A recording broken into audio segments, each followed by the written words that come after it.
நான் நடமாடும்போது, நடக்கும்போது, உணரும்போது இயேசுவுடைய உயிர்த்தெழுதலின் வல்லமைக்கு சின்னமாக இந்த உலகத்துல நான் விளங்கணும். என்னை பார்க்குற மனுஷருங்க, இந்த மனுஷனுக்கு எங்கெங்க வருது இப்படி பரிசுத்தமா வாழ்றதுக்கு பவர்?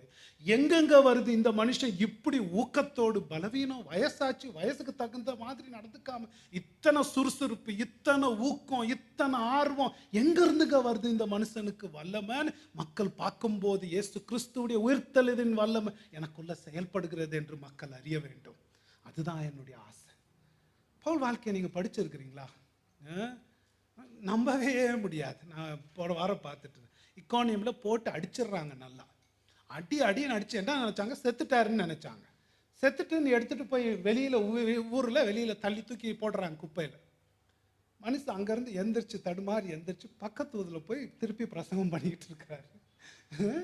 காயங்கள், ரத்தங்கள் ஒழு